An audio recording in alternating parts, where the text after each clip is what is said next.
Madam Vice President, expecting our first child.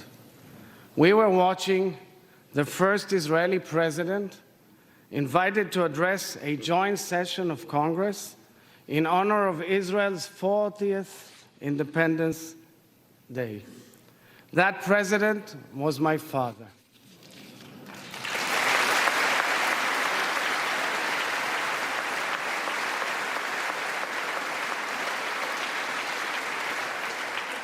Standing here today, representing the Jewish Democratic State of Israel in its 75th year, at the very podium from which my late father, President Chaim Herzog, spoke, is in the honor of a lifetime, and I thank you wholeheartedly for it.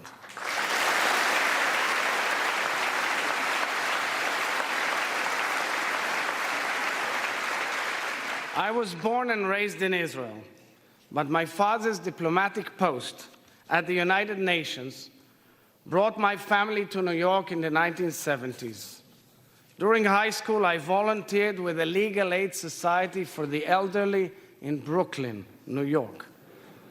I volunteered with the impoverished and the underprivileged elderly, including war veterans and Holocaust survivors who gave their best years to the country they loved.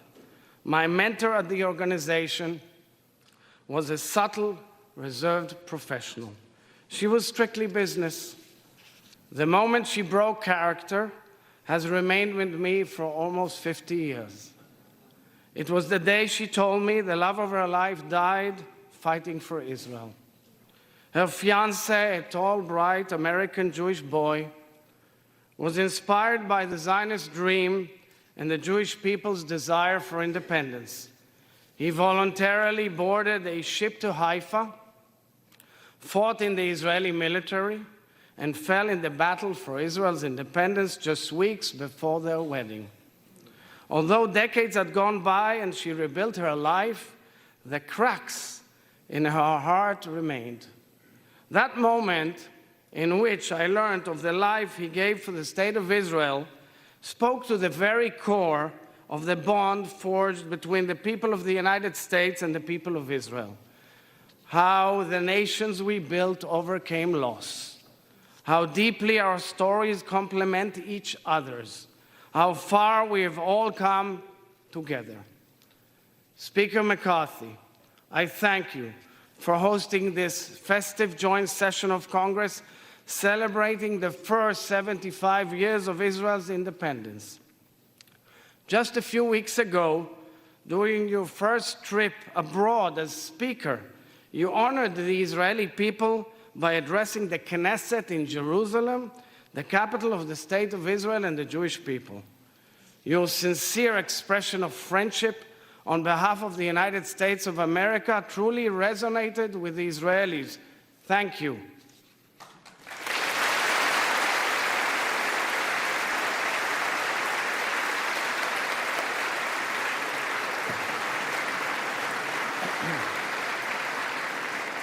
Vice President Harris, it is such a great pleasure to see you again.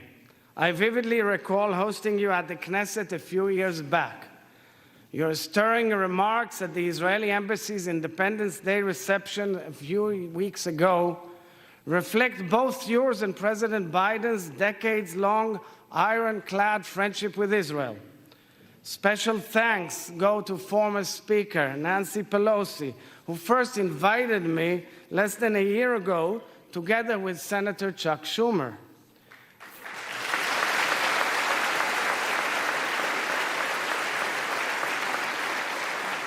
And special thanks to dear friends, Senate Minority Leader Senator Mitch McConnell and House Minority Leader Congressman Hakeem Jeffries for this bipartisan, bicameral invitation. And my thanks also to the distinguished members of the Escort Committee for greeting me so beautifully.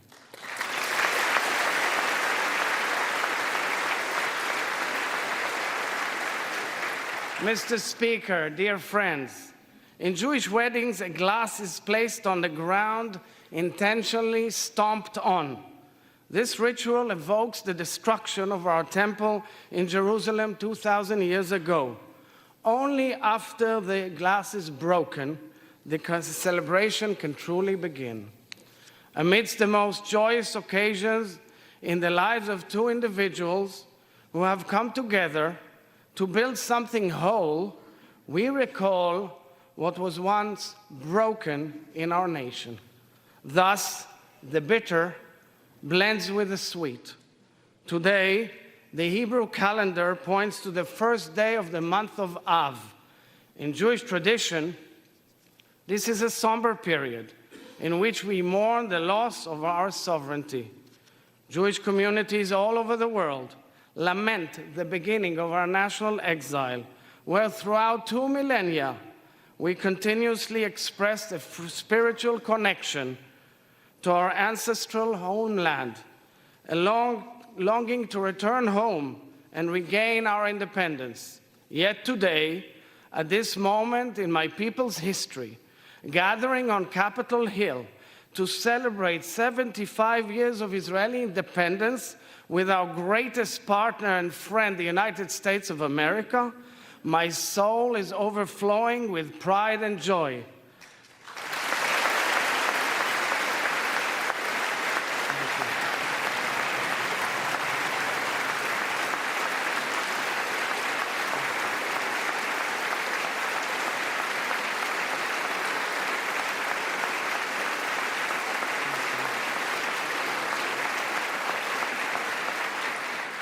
The people of Israel are grateful to no end for the ancient promise fulfilled and for the friendship we have forged. In 1949, the President of the United States of America, Harry S. Truman, met with the chief rabbi of the newly established State of Israel, my grandfather, Rabbi Yitzchak Isaac Halevi Herzog, in the Oval Office. This was just a few years after each of them pleaded and campaigned for the rescue of Europe's Jews being slaughtered in the Holocaust by the Nazis. In speaking to President Truman, Rabbi Herzog thanked him for being the first world leader to officially recognize the State of Israel 11 minutes after its foundation.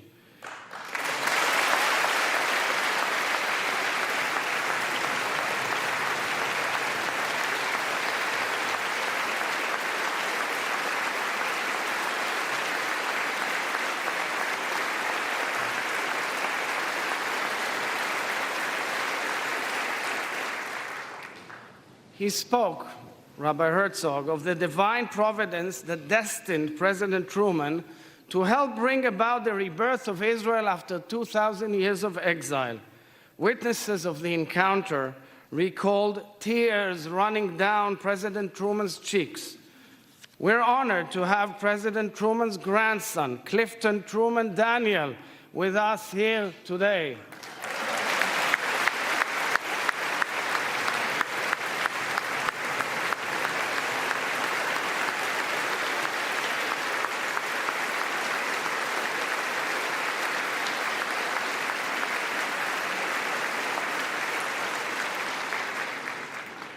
When the State of Israel was established in 1948, the land which the Almighty promised Abraham, to which Moses led the Israelites, the land of the Bible, of milk and honey, evolved into an exquisite land of democracy. Against all odds, the Jewish people returned home and built a national home which became a beautiful Israeli democracy, a mosaic of Jews, Muslims, Christians, Druze and Circassians, secular, traditional, and Orthodox, of all denominations, of all possible views and lifestyles. A land which welcomed the ingathering of exiles from over 100 nations. A land which became the startup nation, a bustling hub of innovation and creativity, social action and intellectual discovery, spiritual awakening and business ventures, scientific ingenuity, and life-saving medical breakthroughs. We built a nation-state which has faced relentless war, terror, and delegitimization since its birth. A country fighting to defend itself from enemy and foe, yet whose citizens continue to greet each other with the word peace, shalom, a country which takes pride in its vibrant democracy, its protection of minorities, human rights and civil liberties as laid down by its parliament, the Knesset, and safeguarded by its strong Supreme Court and independent judiciary.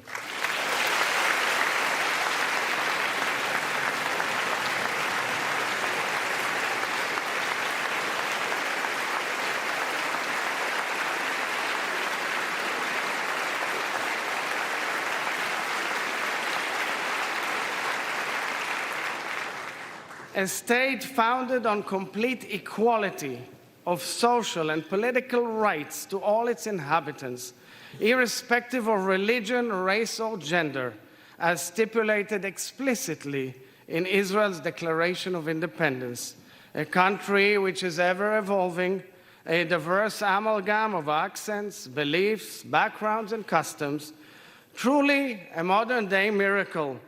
This is the sweetness in which our country has been blessed. However, dear friends, the bitter casts a dark shadow on our country, on our region, and on the world. Mr. Speaker, perhaps the greatest challenge Israel and the United States face at this time together is the Iranian nuclear program. Let there be no doubt, Iran does not strive to attain nuclear energy for peaceful purposes.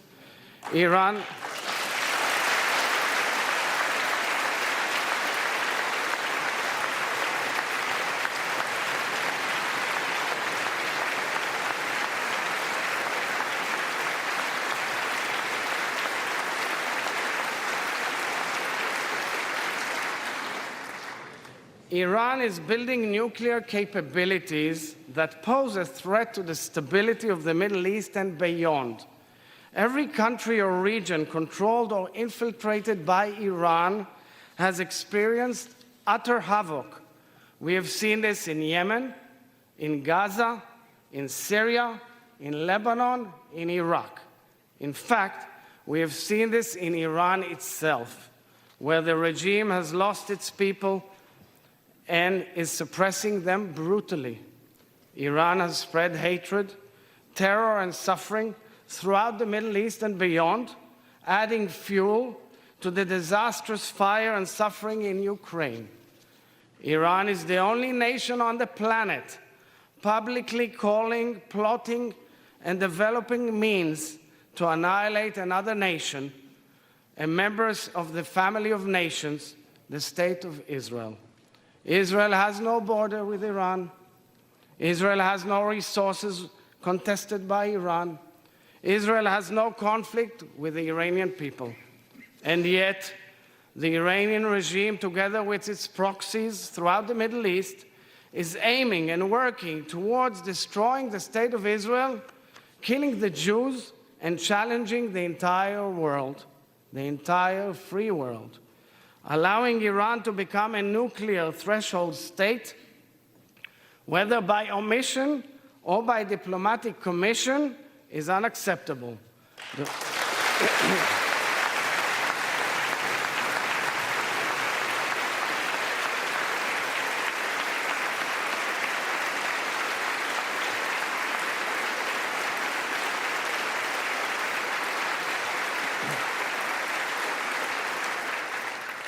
The world cannot remain indifferent to the Iranian regime's call to wipe Israel off the map. Tolerating this call and Iran's measures to realize it is an excusable moral collapse. Backed by the free world, Israel and the United States must act forcefully together to prevent Iran's fundamental threat to international security. I am here to reiterate what every Israeli leader has declared for decades. The State of Israel is determined to prevent Iran from acquiring nuclear weapon capabilities.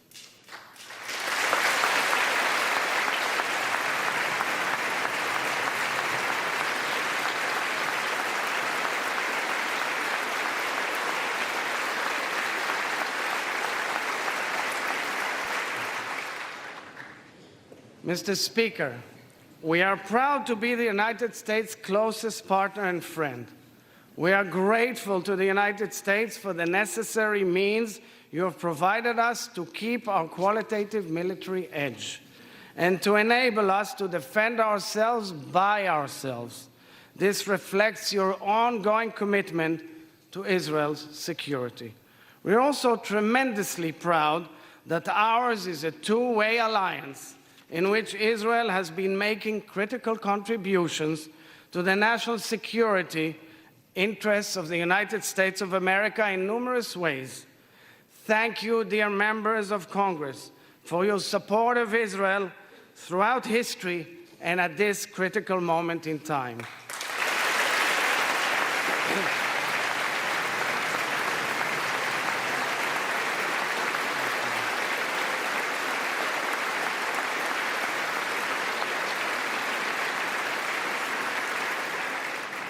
Mr. Speaker, there is no question that the peace which the United States brokered between Israel and its neighbors has revolutionized the Middle East. The historic peace treaties with the Arab Republic of Egypt and the Hashemite Kingdom of Jordan have demonstrated the many blessings of opting out of the cycle of war. Both Jordan and Egypt have contributed tremendously to solidifying the precious peace and enhancing our region's stability and well-being. 3 years ago, the Abraham Accords realigned our imaginations and our nation and our region. Israel eagerly welcomed the United Arab Emirates, the Kingdom of Bahrain, and the Kingdom of Morocco into an exclusive warm peace between our peoples.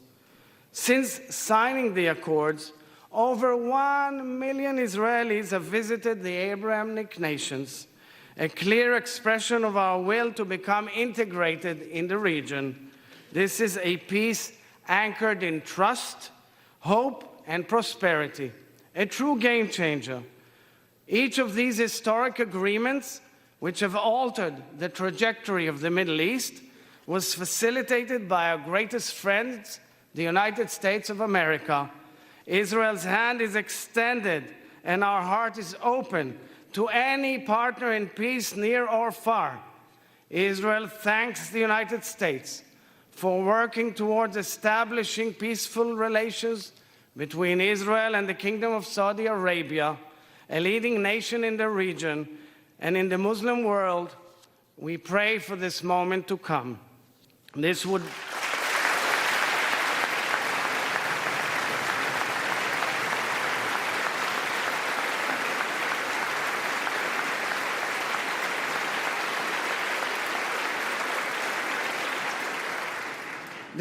be a huge sea change in the course of history in the Middle East and the world at large. My deep yearning, Mr. Speaker, is for Israel to one day make peace with our Palestinian neighbors.